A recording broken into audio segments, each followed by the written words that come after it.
Buenas noches al programa Sin Escaleta. Un martes más, aquí con un servidor, Esteban Fernández, y con Carlos Correa. Buenas noches, Carlos. Hola, buenas noches. Esta noche tenemos con nosotros a Gabriela Navas. Ella es arquitecta y doctora en antropología social. Es presidenta de la asociación Anti-Arc y codirectora del curso de posgrado de antropología de la arquitectura de la Universitat de Barcelona. Buenas noches, Gabriela. Buenas noches. Buenas noches, Gabriela.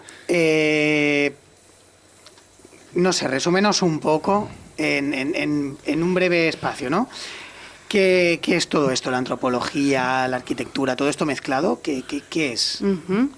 Sí, bueno, es una perspectiva interdisciplinar, ¿no? Que lo que intenta es dar a conocer justamente aquellas dimensiones que permanecen ocultas a la propia disciplina arquitectónica. Serían justamente aquellas que tienen que ver con la dimensión económica y política, o sea, cómo la arquitectura realmente es un dispositivo de gobernanza, por un lado. Es también un dispositivo estratégico a las dinámicas de economía urbana. Y por otro, también mostrar esa dimensión más próxima a la dimensión del habitar, de la experiencia espacial, porque no podemos entender la arquitectura si no es entendiendo que el espacio está siempre habitado. Entonces, antropología de la arquitectura es mostrar ese compendio de dimensiones, esa complejidad que suele permanecer oculta a lo que se entiende por arquitectura tradicionalmente. Uh-huh. Pues, para que se nos vaya entendiendo un poco también el oyente, el que nos está viendo, escuchando, viendo por YouTube. Porque aparte de que nos escuchan a las 10 de la noche por radio, también a partir de las 11 se cuelga en YouTube. Esto vendría a ser, en resumidas cuentas, pues cómo la arquitectura puede llegar a transformar una sociedad, el comportamiento de una sociedad. ¿Vendría a ser algo así? Nos permite entender esa doble dirección entre cómo la arquitectura impacta socialmente, impacta en procesos sociales, pero también entender la otra vía, o sea, cómo las formas de sociabilidad, la realidad social se apropia de estos entornos arquitectónicos, resignificándolos y alterando su significado permanentemente. Y sobre todo nos permite entender aquello que es tan difícil de entender para un arquitecto tradicional o aquello que nos enseñan en las facultades de arquitectura, que es que el espacio está habitado. Es decir, que es imposible, digamos, tomar como punto de partida que la arquitectura determina a la sociedad. Esa es la pretensión que tiene, digamos, el espacio del poder y algunos arquitectos que operan en esta dimensión cómplice con las políticas urbanas o con las estrategias de gobernanza urbana para el control social. Pero lo cierto es que siempre la realidad social tiene la última palabra y lo cierto es que es una realidad compleja, con una lógica autónoma y casi antagónica a aquel enfoque estrictamente arquitectónico, y es una falacia creer que la arquitectura determina la sociedad, sino que hay que entenderla en una interacción de doble vía y que se transforman y se alteran y se interrelacionan, y bueno, hay unas mutaciones complejas que es lo que nos interesa estudiar. Pero mira, es por ejemplo, ¿no? Para poner un ejemplo práctico, para que se nos entienda un poquito mejor de una manera pues más llana, ¿no? Sí.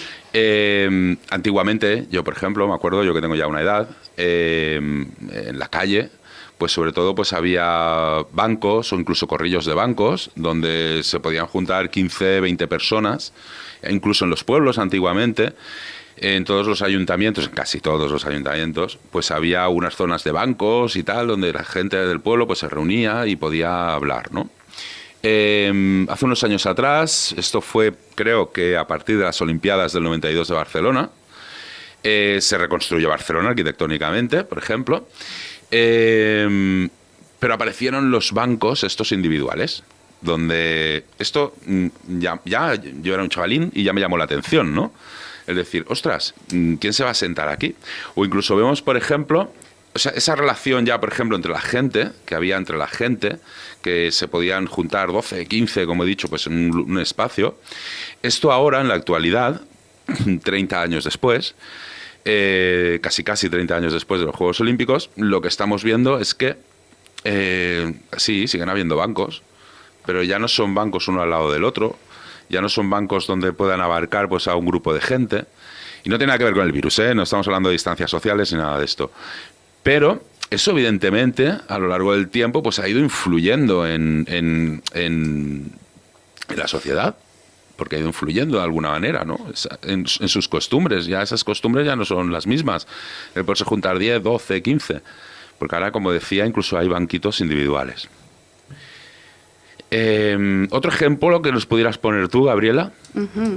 Sí, bueno, esto que mencionas es interesante también, ¿no? Porque es otro ejemplo para estudiar, para justamente evidenciar cómo la arquitectura no opera sola. Es decir, el banco que tú mencionas o esta morfología, este escenario urbano, no opera solo, sino que es un dispositivo que opera, digamos, de la mano de políticas, ordenanzas urbanísticas que regulan o estipulan el tipo de actividades que son permitidas para diferenciarlas de aquellas que deben ser sancionadas en el espacio público, ¿no? En Barcelona está la normativa esta de civismo aprobada desde el 2005, en donde se regulan el tipo de actividades de interacción social que debe o está permitido que haya en el espacio público, el tipo de presencias que, digamos, tienen el derecho a usufructar de la libre circulación por los espacios públicos, pero no, digamos que estas ordenanzas no serían efectivas solo si estuviera publicada la ordenanza como tal,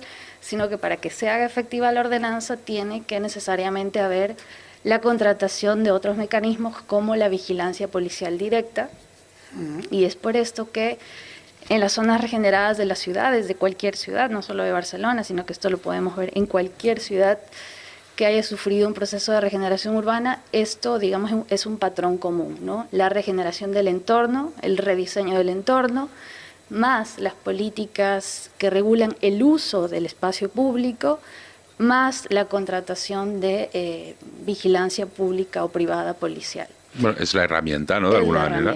Exacto. Entonces, es otro ejemplo para entender que la arquitectura como arquitectura no opera sola, sino que siempre viene acompañada de estos, en este caso vendría a ser de políticas urbanas, regulaciones de uso del espacio público, normativas, etcétera, para hacer efectiva esa funcionalidad, ese orden espacial que se quiere conservar en esas zonas regeneradas. Se me ocurre una cosa. Es que a mí lo que me ha venido a la mente, y perdona, pero se me ha venido a la mente espacios públicos en Corea del Norte.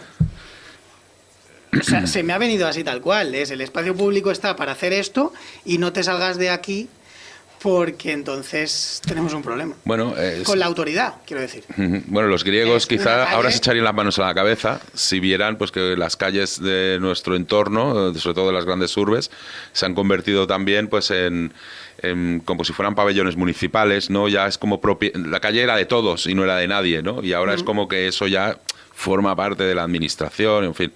Pero si me permites acotar, por suerte, y ahí es cuando ahora es cuando viene esa doble vía a la que me refería, por más que hayan todos estos controles, siempre lo social desborda lo planificado, desborda el orden planificado. Entonces siempre van a haber manifestaciones que no acaten esas ordenanzas, conductas, las llamadas conductas incívicas, ¿no? Que son permanentemente señaladas para ser sancionadas. Y eso es una realidad, es decir, por más que hayan todos estos controles, siempre lo social, como responde a otra lógica de autogestión propia de la interacción social y de una lógica que opera, digamos, a ras del suelo y de la cercanía entre la interacción entre las personas, obedece a otra lógica que permanentemente contradice esa funcionalidad que se pretende mantener a toda costa, ¿no? Pero que es un poco imposible sostenerla. Sí, pero ahora aquí me viene una cosa a la cabeza. Y es, realmente somos conscientes, la sociedad como individuos, somos conscientes de este cambio. Hablábamos, por ejemplo, pues de las fuerzas del orden, pues como herramienta para conseguir tal. De la normativa, evidentemente, pues que tiene que ir emparejada a esto, ¿no? Pero estrictamente de una manera arquitectónica, ¿no? Esto ha sido planificado. Yo, por ejemplo, muchas veces cuando veo, sobre todo de Barcelona, área metropolitana, me viene a la cabeza las ciudades maqueta, ¿no? Es como una maqueta, pues cogido una maqueta, la hemos puesto. Dicen, no, es que hay mucho ruido y esto mata a los pajarillos. Bueno, a lo mejor es que ustedes los árboles los están conservando como si fueran maquetas, no como y lo que no permite, y que los podan en julio, por ejemplo, y no permiten pues que los pajarillos aniden ahí, ¿no? Entonces veo como que son maquetas, se han hecho pues como maquetas urbanas. ¿Por qué te hacía toda esta reflexión también? Claro, si nosotros en un momento dado no somos conscientes de que todos estos cambios de normativa, este nuevo paradigma sobre todo, que ha aparecido de una manera bastante reciente, que se habla de nuevo paradigma, que son cambios en el tema de la circulación, que si se potencia el vehículo eléctrico, que si las calles se están adecuando, sobre todo por toda Barcelona, pues para que sea una ciudad pues más menos contaminante, ¿no? Más al servicio ecológico, por ejemplo. Hemos de ser conscientes también de eso como individuos, que todos esos cambios de arquitectura, esos cambios de calles, ¿no? Por ejemplo, pues van emparejados pues a unas políticas para conseguir un fin.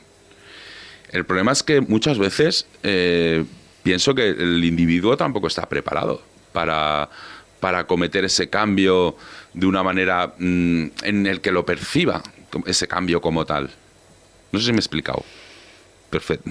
No sé si me he explicado muy bien. Sí, bueno, aquí nos encontramos ante esa contradicción de que el urbanismo y la arquitectura debería estar al servicio de planificar las infraestructuras, lo morfológico, es decir, que tengamos unas ciudades bien planificadas en ese sentido, en el sentido de un entorno construido armónico, digamos, que nos permita desplazarnos bien por la ciudad, etcétera, que sea funcional en ese sentido. Pero el tema es que se lo está usando para controlar la vida de la gente. Entonces ahí es cuando viene el cuestionamiento. Es decir, no estamos cuestionando que se desarrollen planes urbanos para planificar las ciudades, sino la instrumentalización que se está haciendo de este conocimiento para planificar o controlar las formas de sociabilidad en las ciudades, y sobre todo se oculta el efecto depredador que tienen estos procesos de regeneración urbana en la propia vida urbana, ¿no? En los tejidos barriales, tejidos vecinales, con los procesos de gentrificación y toda esa expulsión residencial, de cómo se va ganando terreno al mercado inmobiliario, se va expulsando a las poblaciones tradicionales, etcétera. Y entonces estamos en esta contradicción. Pero para hacer alusión a lo que comentabas, y es que justamente el urbanismo es una disciplina que nace para disciplinar lo urbano, para disciplinar la vida urbana. Es decir, que no es necesariamente algo reciente esto de las normativas de uso en el espacio público, sino que el urbanismo como disciplina tiene en su gen, en su ADN, esta vocación de regular el orden social, de disciplinar la vida urbana y un poco de controlar en función de lo previsto en los planes urbanos aquello que va a ocurrir en ese espacio una vez que pase a ser habitado, ¿no? Pero de ahí la importancia de la antropología, porque nos permite entender que ello no opera exactamente así y que la dimensión social tiene otra lógica de actuación y demanda pues de un estudio minucioso y de otro tipo de sensibilidad que se le suele escapar a los diseñadores, arquitectos, urbanistas, etcétera. Y sobre todo demanda otros tiempos, porque para estudiar eso necesitas años de observación. Me refiero a, por ejemplo, los métodos etnográficos, que son propiamente antropológicos, que consisten simplemente, por ejemplo, en observar la vida urbana de X emplazamiento para entender lo que está ocurriendo allí antes de intervenirlo con un plan urbano. Y justamente ese ejercicio que pudiera sonar tan sencillo es justamente lo que nunca se hace, sobre todo porque son tiempos que no son correlativos con los intereses de la planificación. La planificación tiene que operar para ayer, ¿no? Para ejecutar el presupuesto del año pasado, y no hay, digamos, cabida ni la sensibilidad para acoger otro tipo de metodologías que nos permitan pensar en otras lógicas de planificación. No es, aquí es en el tema de la planificación arquitectónica. Bueno, supongo que nos podrás decir dónde queda realmente el uso que se le va a dar al espacio, ¿no? ¿Dónde, o sea, se tiene en cuenta o normalmente no se tiene en cuenta? Quiero decir, porque yo puedo generar o puedo crear un polideportivo, por decir algo, pero si no hay personas que lo vayan a utilizar, no tiene mucho sentido. No sé si esto se tiene en cuenta o no, porque escuchándote parece que no tiene mucho sentido. Bueno, la perspectiva, este enfoque interdisciplinar te permite hacer este planteamiento crítico. Normalmente, dentro del enfoque arquitectónico, dentro de las facultades de arquitectura, de la manera en la que nos educan, se tiene en cuenta esta perspectiva social, pero no deja de ser una cuestión más bien anecdótica. Es decir, aparece en el discurso del diseñador y este mismo ejercicio de hacer aparecer la realidad a partir de un discurso se repite también cuando escuchamos a cualquier arquitecto o gestor urbano que participe, no sé, en el ayuntamiento o en cualquier gobierno local, en donde discursivamente sí que se hacen aparecer estos factores, pero no dejan de ser, digamos, unos recursos retóricos. Marketing de toda la vida. Exactamente. No. Marketing de toda la vida. Marketing de toda la vida. Exactamente. Entonces, en términos académicos, podríamos solucionarlo con un recurso metodológico, como enseñar a los estudiantes de arquitectura a entender la vida urbana, no solamente de una manera anecdótica, sino más bien de una manera más en profundidad. Y en términos de la gestión urbana, pues ahí sí que se complica, porque con el modelo de gestión que tenemos actualmente, que es un modelo de gestión que concibe la ciudad como un negocio, y de ahí el marketing, pues creo que estamos bastante alejados de conseguir otras maneras de gestionar la ciudad que nos permitan poner la vida en un primer plano y no el mercado inmobiliario, que es el que actualmente rige la lógica de la planificación urbana, a pesar de que se lo haga en el nombre de la accesibilidad, la igualdad de género, la sostenibilidad, es decir, y todas estas categorías que discursivamente apelan al bien común, pero que a la hora de la hora, el objetivo final del plan urbano no es ese. No deja de ser el de revalorizar el valor del suelo, ¿no? Gabriela, me ha encantado que hagas mención a esto en este último minuto, porque además es que yo no lo hubiera sabido expresar. O sea, es una visión que tengo yo de lo que me está rodeando directamente. O sea, te lo digo así. Y que vengas tú desde la Universitat de Barcelona a decir esto, hostia, es que vamos, te lo agradezco muchísimo,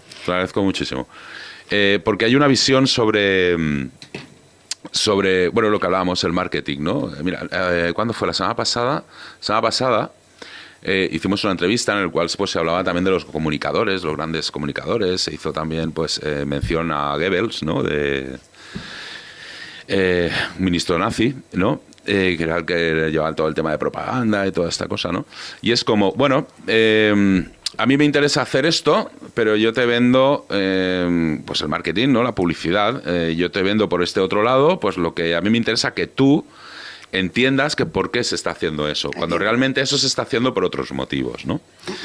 Bueno, pues como lo de la ciudad maqueta que te decía yo, ¿no? Un poco también de decir, ostras, me estáis vendiendo un mundo ecológico que realmente no estáis haciendo medidas por la ecología, sino que ese es vuestro discurso de propaganda mal hecha, porque estáis dejando, por ejemplo, que los gorriones desaparezcan de la ciudad. No, yo, esto es una película, me estoy montando yo.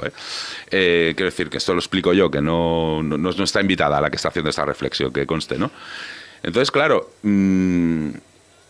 viene un poco a esto lo que tú has dicho. Sí, es que el desarrollo urbano se ha convertido en una máquina depredadora de la vida urbana en general y bueno, tú hablas de estas especies de aves, pero es una máquina depredadora de la vida urbana, de la vida en la ciudad. Porque aniquila, como decía, tejidos vecinales, porque expulsa poblaciones tradicionales, porque impide que el espacio público sea un lugar de y para la sociabilidad, sino que todo lo contrario, se ha convertido en un espacio para la circulación y el consumo. Y entonces es una maquinaria que va arrasando con toda la vida que se encuentra, es decir, es una maquinaria que avanza a costa de lo que sea, con el objetivo final de tener una rentabilidad económica con estos proyectos que se construyen, ¿no?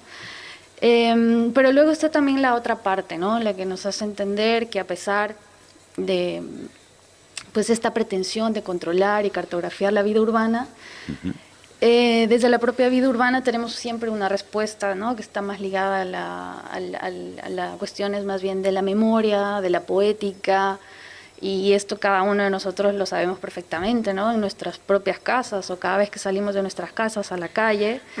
Es decir, convivimos con una cantidad infinita de ciudades imaginadas que alteran permanentemente esta supuesta legibilidad hegemónica que se le pretende dar a la ciudad desde los poderes locales, ¿no? Entonces, eso también es como nos permite ser un poco menos pesimistas, ¿no? Yo soy bastante pesimista. Sí, ahí va a entrar yo. Yo no quiero ser pesimista, pero claro, la memoria histórica cada vez se retiene menos. No, es algo que yo veo. Yo sí que recuerdo, y voy a poner el caso de mi propia experiencia, ¿no? Yo sí que recuerdo que veo que Sant Joan d'Espí, sobre todo Las Planas, que es donde resido toda la vida aquí, ¿vale? La gente que emigró para levantar esta barriada seguía con sus costumbres. Ahora ya no queda tanta gente así. Yo he crecido en esas costumbres, pero le pregunto a las generaciones siguientes y ya no lo recuerdan, por lo tanto nos cargamos la memoria histórica. Por eso te digo, tú dices, es una máquina depredadora, pero siempre la sociedad no lo tengo tan claro, porque la memoria histórica que no interesa no se explica, o quien lo explica parece que es como alguien que se ha quedado anclado. Mira, Carlos, y porque hay una falacia también que nosotros como individuos a veces también la hemos captado, y es decir, es que el progreso es inevitable. O te subas al carro del progreso, siempre deja gente atrás, ¿no? Eso es una falacia también, pero bueno, que ha quedado muy también metida, ¿no? Dentro de cada uno. Ahora, por ejemplo, Barcelona, ¿qué es lo que está haciendo? Barcelona, básicamente, digo Barcelona, pero me refiero al área metropolitana también de Barcelona. Básicamente, con esto que hicieron el Poblenou, de empresas tecnológicas, todo lo que se está haciendo, ¿no? El 22@. Sí, todo esto, por ejemplo, sí, aquí también lo están con el tema de la arroba, en Cornellá, toda esta historia. Lo que quieren hacer, básicamente, es, pues bueno, habrá un sector de trabajadores privilegiados que estarán en Barcelona y se dedicarán precisamente en este sector, y luego todos los que son sector servicios estarán abocados a irse fuera, al Vallès Oriental, a lo que son los alrededores de Barcelona. Si hace 30 años, tú, Carlos, mencionabas el tema de la inmigración, hace 50 o 60 años, ¿no? La inmigración que vino para Barcelona, que levantó barriadas, que hicieron, bueno, pues una arquitectura, ¿no?, antropológica también. Ahora, con este marketing que se nos está haciendo, ¿no?, del vehículo eléctrico y otras cuantas cosas más por la ecología, lo que se está básicamente haciendo es encarecer Barcelona. Barcelona será para cierto nivel adquisitivo. El que sea el trabajador, pues, de servicios, básicamente, si quiere vivir en algún sitio, tendrá que vivir en una habitación de Barcelona allí oscura con alguien. O si no, tendrá que marcharse pues al Vallés Oriental, al Vallés Occidental, donde seguramente pues incluso estará planeado que hagan algún supertren que deje a la gente aquí a Barcelona, pero que Barcelona únicamente pues la podrá disfrutar, o lo que son ciertas zonas del área metropolitana de Barcelona, pues gente con cierto nivel adquisitivo. El resto de gente, estos son los que se podrán desplazar en coche eléctrico, o tendrán cerquita al trabajo y podrán ir en su patinete eléctrico. Y el resto, pues a utilizar el transporte público de toda la vida, como Corea del Norte, que decías tú antes, ¿no? Pues venga, los pobres en el transporte público. Y el resto de la gente, con el tema eco. Es que aquí hay muchas cosas, que a lo mejor me estoy desviando yo un poco de la arquitectura, pero al fin y al cabo no deja de ser una forma de comprender una sociedad y de reeducarnos en que eso es lo que a nosotros nos conviene, que nos olvidemos de que lo que hasta ahora nosotros o nuestros padres pues han vivido y hemos aprendido, y nuestras costumbres, nuestra manera de hacer, que ha llegado el progreso, y que entonces eso ya no es una vida válida para nosotros, y nos presentan otra nueva vida. Pero sí. No, yo al final y lo observo porque es un mantra que suelo escuchar mucho, es las generaciones, las nuevas generaciones se tienen que acostumbrar a que nunca van a poder vivir igual que sus padres, ¿no? Y yo me considero esa generación a la que me dicen no voy a poder vivir igual que mis padres, pero si vivimos en un mundo más tecnológico que nunca, vivimos en una realidad donde alguien que tiene un problema de un hígado son capaces de hacer una pequeña intervención, ¿sabes? O sea, quiero decir, la tecnología ha avanzado tanto que es porque no puedo vivir mejor que mis padres, si es que la tecnología nos ha puesto una dimensión delante de nosotros desconocidísima hasta el día de hoy. Es porque me tengo que resignar a, no, esos años ya nunca vendrán, esa bonanza nunca vendrá, pero si es que no necesito que haya bonanza, simplemente necesito que la arquitectura en este caso esté al servicio del ciudadano. Sí, es que ahí volvemos a lo mismo, ¿no? Es decir, no se puede entender la arquitectura sin todos estos otros componentes. Y entonces, claro, desde mi punto de vista, el problema de fondo es el modelo de gestión de las ciudades. Todo esto que acaban de comentar, si hubiera otro modelo de gestión, probablemente tendríamos una infraestructura arquitectónica muy parecida a la que ya está construida, pero con otro modelo de gestión que implicaría otras lógicas de ocupación de esos entornos, o de evitar estas lógicas de expulsión residencial y de segregación socioeconómica, etcétera.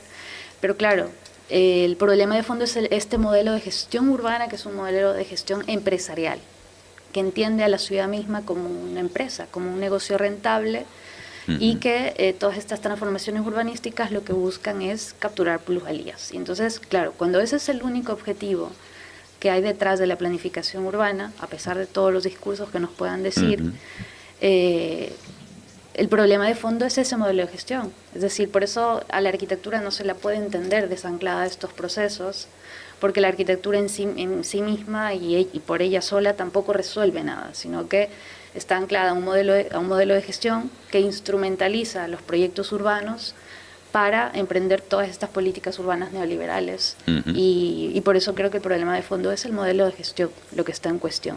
No la arquitectura, ni la manera de hacer arquitectura, ni no se trata de crear una fórmula urbanística nueva, que es lo que quieren hacer hoy en día, ¿no? Con esto de la pandemia, está muy de moda el tema de la movilidad sostenible, la supermanzana y todas estas nuevas fórmulas urbanísticas, como si a partir de ahí se vayan a solucionar todos nuestros problemas, cuando en realidad el problema de fondo es esta manera de gestionar la ciudad como si fuera un negocio, ¿no? Un negocio que tiene que ser rentable. A pesar... a costa de lo que sea. De costa de lo que sea y le pese a quien le pese. A pesar de lo que sea y perjudique a quien perjudique. La falacia que decía yo, es que claro, es el progreso. Entonces, ¿no? Los que se queden atrás. Yo cada vez que oigo a alguien decir eso, dice, mira, lo dice un político, dices, bueno, porque algún interés tendrá o está dentro de la secta política a la que pertenece. Pero que lo diga alguien que es de la calle, dices, ostras, pues, te ha calado hondo el mensaje, porque poco observas. Yo, Gabriela, ahora te voy a pedir una cosa. Dime. Que se me ha ocurrido. Vamos a ir a música. Venga. Y ahora, a la vuelta de música, a ver si nos puedes explicar o poner algún ejemplo a lo largo de la historia, donde haya sido algo flagrante, más que nada para que nos esté escuchando, que pueda entender, ¿no?, un poco de lo que estamos hablando, ¿no? Algo que digas, algo flagrante y fácil de entender, ¿no? De cómo, pues, a lo largo de la historia, a lo largo del tiempo, pues se ha transformado, pues, esa sociedad, en qué era, el método que se utilizó y cómo acabó siendo. Bueno. Contestando a la pregunta que me has hecho, puedo traer a colación el caso de la Vila Olímpica de Barcelona, que es un caso que conozco bien porque hice allí mi tesis doctoral. Y la Vila Olímpica vendría a ser como un claro ejemplo de esta, que ilustra, pues, ¿no?, esta pretensión desde una mirada arquitectónica que nos vende, en este caso, un proyecto que fue ofertado como barrio y que finalmente, una vez habitado, se convirtió más bien en una suerte de urbanización, porque justamente las formas de sociabilidad que lo habitan son más distintivas de una suerte de urbanización que de un barrio en sí mismo, ¿no? Y este caso ilustra, digamos, varias cuestiones propias de cómo los arquitectos entendemos las ciudades. Ilustra este determinismo espacial que les comentaba al inicio, porque es un proyecto que fue concebido desde el laboratorio proyectual y a partir del borrado sistemático de toda la infraestructura industrial que ocupaba esta zona, conocida como el famoso Manchester catalán, y a pesar de que había, pues, una arquitectura de cierto valor patrimonial, reconocida por algunos especialistas que debía ser también conservada, etcétera, etcétera, pues ni siquiera este criterio técnico se tomó en cuenta a la hora de concebir el proyecto, es decir, todo fue derribado, todo se destruyó para dar paso a la construcción del proyecto, digamos, para despejar el terreno, para ejecutar sin obstáculos ni físicos ni sociales este diseño en todo su esplendor. No solamente se derribaron toda la infraestructura industrial, sino que se desalojó también a la gente que vivía allí, que eran unas pequeñas barriadas que ocupaban el sector, y a partir de los testimonios y de las entrevistas que tuve con ellos, pues en efecto me contaban historias que son testimonios de que allí existió una vida de barrio. Es decir, que se desalojó una vida de barrio y se desalojó a estas personas que vivían allí, siendo incluso varias de ellas propietarias de sus propias viviendas, para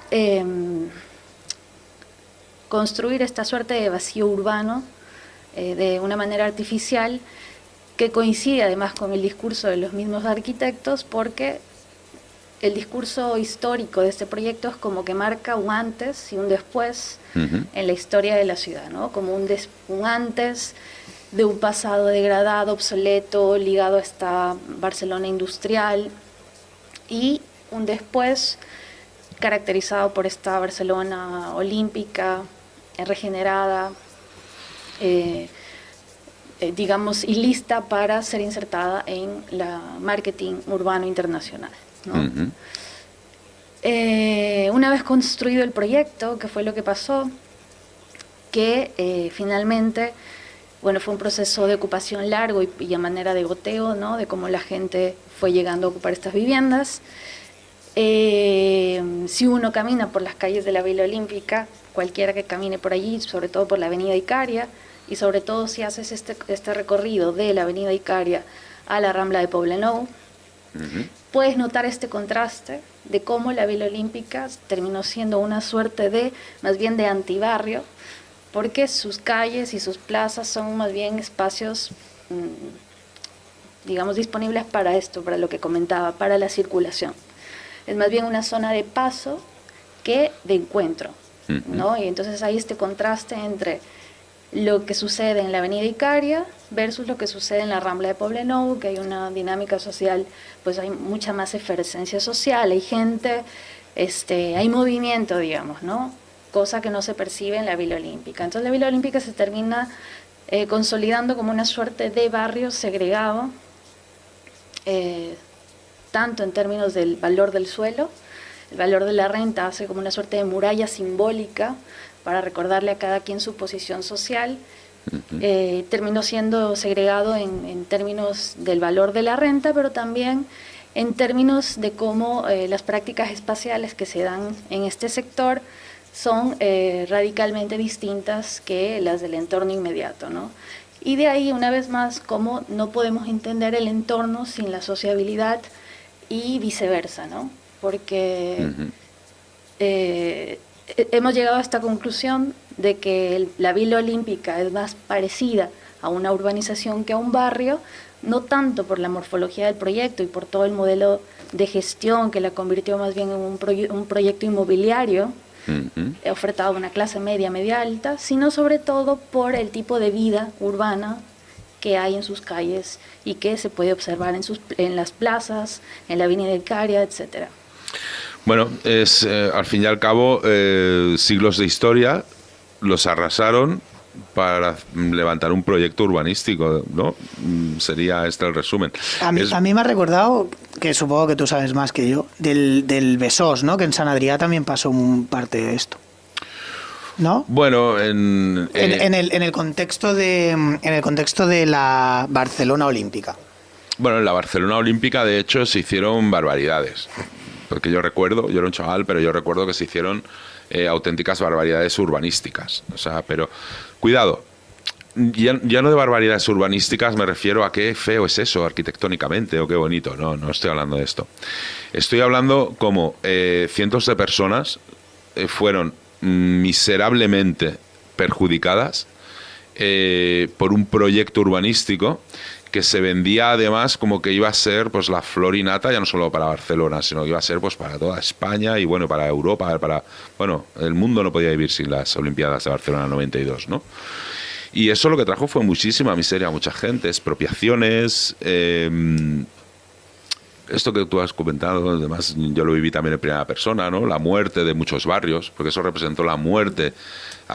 La muerte me refiero a esa vida, ¿no? Esa vida pues de siglos de historia, pues eso se recondució de tal manera que bueno, pues que se acabó con todo aquello.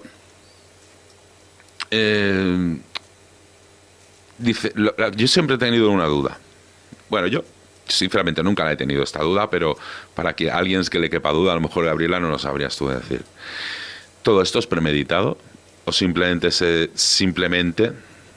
mira el tema económico? Pues nos apuntabas que esto, pues claro, era cuestión de sacarle pues un rendimiento económico pues a una ciudad, ¿no?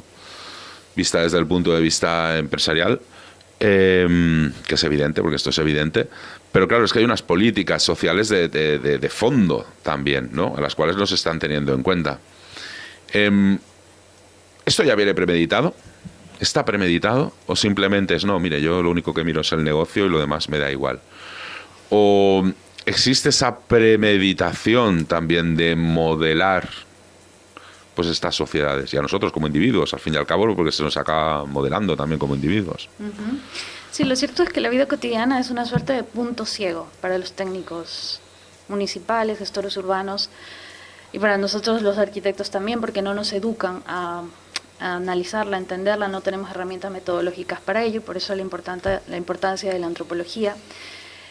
Y tú mencionabas hace un momento el tema de la memoria, ¿no? Anclada al territorio, ¿no? Es que claro, construimos un apego con en los entornos que habitamos, que claro, no es cuestión de que, mira, vamos a hacer aquí un proyecto urbano, te doy una casa mejor que la que tienes y te vas a vivir a otro sitio. No, yo quiero vivir aquí, o sea, yo quiero vivir aquí porque aquí está construida mi topografía simbólica, ¿no? Mi topografía simbólica, pero también mis vínculos sociales con los que, digamos, es mi ecosistema vital, ¿no? Mi ecosistema social. Es mi vida. Es mi vida. Es mi vida, sí, claro. Es mi vida, exactamente. Claro. Entonces, estas cuestiones que son tan importantes y de vital importancia, son un punto ciego para la planificación.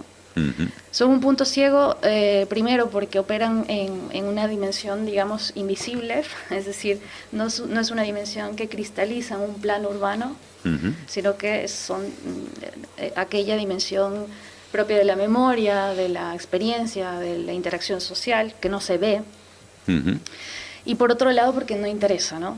A ningún plan urbano le interesa, yo qué sé, el recuerdo que tienes en la esquina de tu casa, de toda tu infancia, o el tipo de vínculo que puedas tener con tu vecino o no. Es decir, son detalles de la vida cotidiana que no interesan a los intereses de la planificación urbana. Ujú.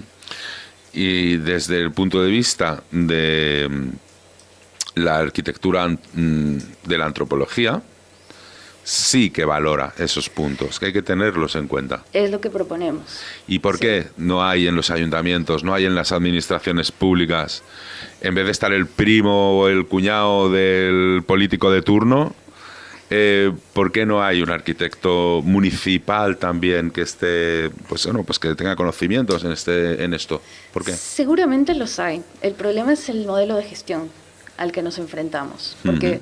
podríamos tener técnicos municipales con esta sensibilidad y, digamos, dispuestos a brindar soluciones que pongan a la vida en primer plano. Pero claro, si tenemos el mismo del modelo de gestión, no vamos a llegar a concretar. Ujú. No, estos planes no tienen salida. No. Es que debería ir ligada una cosa con la otra. Debería ir ligada una cosa con la otra. Yo tengo ese convencimiento de que debería de ser así. Economía sin calidad de vida. Claro. Sí, bueno, aquí en Barcelona hay varios modelos de cooperativas, es decir, que no estamos hablando tampoco de utopías Ujú. ni de fórmulas nuevas, sino, bueno, que es un modelo al que no le interesa, prevalece el interés de rentabilidad y no hay mucho más misterio, es que no hay otro interés. Ujú. Pero claro, en el momento, yo por ejemplo me planteo, en el momento en que, bueno, si es que es igual, si es que al final te iba a formular una pregunta, ¿no? Por ejemplo, ¿qué pasa cuando pues una ciudad pues se queda ya sin terrenos públicos y tiene que ir al terreno privado? Pues sí, es igual, si esto al fin y al cabo Especulación. claro, se entra en todo lo que es la especulación y se acaba haciendo, ¿no? Y bueno, y la política actual sí que podría procurar, por ejemplo, hacer vivienda social, procurar la dotación de infraestructuras por igual. Es decir, esta política social sí que se puede implementar, pero sin embargo tiene un montón de trabas. Estamos viendo el tema con el tema de los alquileres, ¿no? Bueno, Claro. yo miro casos cercanos y veo pisos de protección oficial, entre comillas, lo pongo muy entre comillas, pero que son urbanizaciones de lujo por dentro y en barrios donde hay gente trabajadora, que quizá la piscina olímpica que tienen comunitaria pues no es algo que necesiten para poder sobrevivir, sino que quizá dándole un metrito más a la terraza ya está. Pero es que ahí hay una falacia, porque muchos le llaman protección oficial a pisos de precio tasado. Sí. Eso ya va en la cuestión de la política del político de turno. Pero ¿no? digo que en este caso tampoco se tiene en cuenta la antropología del barrio o de la zona donde se construye, porque al final el nivel adquisitivo de la zona donde estás construyendo es el que es. No puedes meter una urbanización de lujo en un barrio humilde, entiéndese por un barrio donde hay gente trabajadora, ¿no? Claro, pero si la finalidad es desplazar a esos Bueno, autóctonos... claro, lo hablamos antes. Claro, si la finalidad es desplazar a esos autóctonos de ahí, porque no son rentables, y traer nuevos para confeccionar pues Sí. una zona tal... me mosquea mucho estas cosas. Claro, es decir, el urbanismo, la planificación urbana debería estar al servicio de solventar todos estos problemas, ¿no? Y sin embargo nos encontramos con una planificación que está al servicio de regular la conducta en el espacio público. Claro. Es decir, regular la vida de la gente, ¿no? Entonces, El es cinismo. como... Sí, entonces, claro, es como nos están diciendo, bueno, es que o no interesa o en realidad no hay nada más que hacer. Solo podemos, no sé, hacer carriles bici y ya está.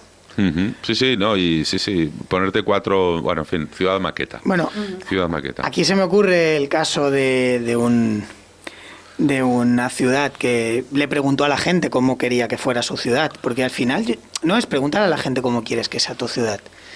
¿Qué miedo hay en que la gente opine? Bueno, hay 1000 procesos participativos. ¿Son eficaces? No, terminan siendo instrumentalizados también, ¿no?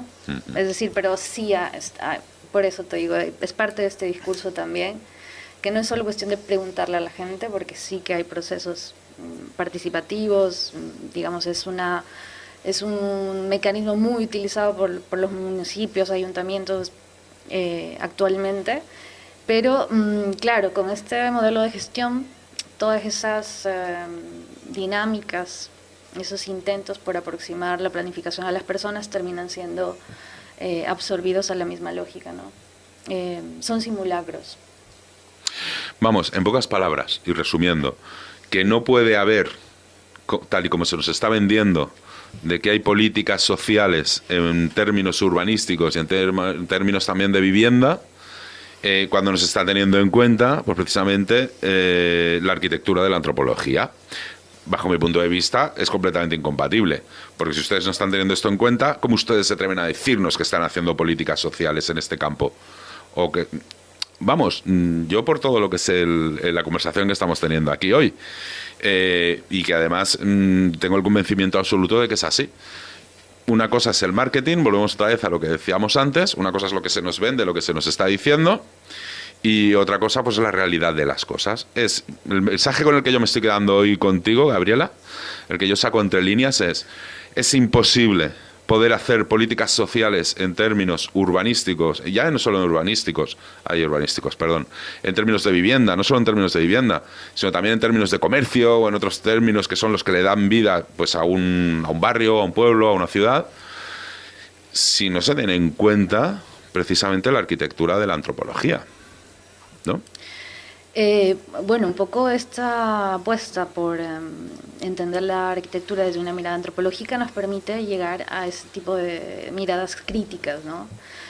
Sin embargo, sí que es cierto que el campo de la gestión es un campo que nos plantea un pesimismo de entrada, porque mientras no hayan otras alternativas para administrar la ciudad, cualquier intento o cualquier tipo de sensibilidad con lo social termina siendo mera retórica, ¿no? Pero sí soy más optimista dentro del campo de la investigación, porque ahí sí que podemos actuar.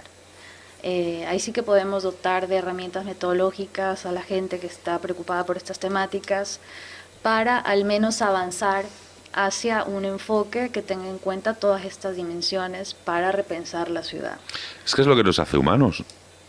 Es lo que nos hace humanos, ¿no? Digo yo, el poder interactuar los unos con los otros, el poder tener calidad de vida, ¿no? Si todo esto pues no se está teniendo en cuenta desde hace ya muchos años hacia aquí, básicamente lo que se nos está vendiendo es humo, es una realidad que es paralela, vivimos en una realidad paralela, tal y como está. Pues... Sé que queda poquito y nos comentabas que había unos cursos. Sí, es verdad. Sí. Desde la Universidad de Barcelona, una cosa que no hemos dicho, y es que Gabriela Navas es codirectora de unos cursos de posgrado de Antropología de la Arquitectura de la Universitat de Barcelona. Explícanos, cuéntanos. Sí, es un curso que está ahora mismo abierto el periodo de preinscripción hasta el 31 de marzo. Lo codirijo junto con Manuel Delgado y es un curso de abril a julio, certificado por la Universidad de Barcelona, un posgrado, un curso de experto, en donde abordamos justamente la necesidad de entender el entorno construido de manera indisociable a lo social y vamos a ver, digamos, todo un marco teórico y un modelo de investigación que nos permita analizar casos de estudio desde este enfoque y aprender una metodología en base a este campo de conocimiento emergente conocido como antropología de la arquitectura. Y luego tenemos otro curso que es más cortito, que empieza el 6 de abril, y que lo estamos promoviendo desde Antiarc, que es una asociación que se empeña en producir un conocimiento interdisciplinar entre la antropología y la arquitectura, que se llama Relatos del Cuerpo y la Ciudad. Está toda la información en la web de Antiarc, que es www.antiarc.org. Y allí tienen el programa completo, pero básicamente es un curso que pone al tema del cuerpo en el centro, abordado desde diferentes perspectivas teóricas y desde este enfoque más ligado a la dimensión del hábitat, es decir, de lo morfológico, lo discursivo y de lo corpóreo, digamos, y en relación a la dimensión del habitar, más ligado al deseo, a la experiencia y a ese campo más propio de pues del estar, ¿no? Del estar, del ocupar un lugar en el espacio. ¿Estos cursos a quién van orientados? Así muy rápido. El curso de posgrado, pues a gente sobre todo titulada, pero también se aceptan personas no tituladas. Y el otro curso, el de la asociación, pues es a público general, a gente interesada en esta temática de manera general. A ver, señores funcionarios de todas las administraciones públicas, aquí tienen un curso que se va a poner en marcha ya mismo. Hemos tenido gente del ayuntamiento. Deberían. Pues Gabriela, hemos llegado ya al final del programa. De verdad que ha sido un placer tenerte hoy aquí con nosotros. Igualmente. Y oye, pues de verdad que te invitamos a que vengas otro día también y que sigamos hablando, porque a mí se me ha hecho muy corto esto. Yo encantada, gracias a ustedes por la invitación. Yo de verdad también. Le iba a decir puerta abierta para cuando quieras. Muchas gracias. Buenas noches. Buenas noches. Buenas noches.